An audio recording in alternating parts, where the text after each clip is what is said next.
Hello बच्चों, ये देखो 2024 का क्वेश्चन है। क्वेश्चन में कह रहा है when a coil is connected across a 20 volt DC supply it draws a current of 5 ampere. ठीक है। When it is connected across 20 volt 50 हर्ज AC supply it draws a current of 4 ampere the self inductance of the coil. ठीक। अगर मैं किसी coil को अगर मैं एक ऐसे कॉइल लेता हूं और इसको एक डीसी सप्लाई से कनेक्ट करता हूं, तो बहुत लार्ज टाइम के बाद जब ये अपने सैचुरेशन को रीच कर लेगा तो ये हमको एक कनेक्टिंग वायर जैसा बिहेव करेगा। लेकिन कह रहा है कि इसमें जो करंट है वो 5 एम्पियर है। इसका मतलब हुआ कि इसके साथ में एक रेसिस्टेंस लगा हुआ है। तो जो फिगर है हम लोग को इस तरह से है कि यहाँ एक रेसिस्टेंस है हम लोग को और एक इंडक्टर है और इसको मैंने एक डीसी सप्लाई से कनेक्ट कर दिया। कितना सप्लाई दिया हुआ है हम लोग को? 20 वोल्ट। ठीक। इसमें का कुछ रेसिस्टेंस होगा, रेसिस्टेंस आर, इसका कुछ इंडक्टेंस होगा एक्सएल। अब क्वेश्चन में करा ये 5 एम्पियर करंट इसमें जा रहा है।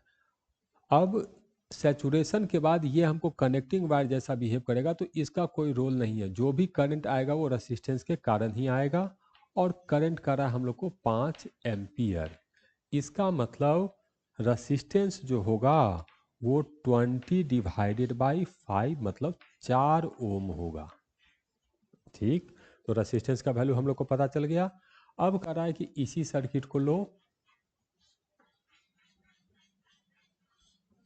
और इसको एसी से कनेक्ट करो। तो इसको एक एसी सोर्स से कनेक्ट कर दिए। ये रेसिस्टेंस है हम लोग को 4 ओम का और 20 वोल्ट है ये और 50 हर्ट्ज है।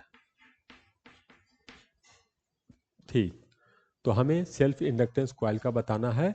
जब ये ड्रॉ करता है हम लोग को 4 एम्पियर का करंट, तो ये जो 4 एम्पियर दिया है ये हम लोग को आरएमएस करंट है, ये हम लोग को आरएमएस वोल्टेज है।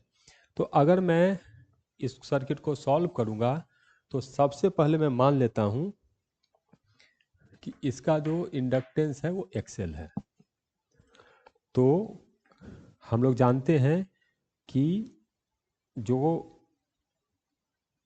20 वोल्ट टोटल वोल्टेज जो है ये इक्वल टू होगा टोटल करंट।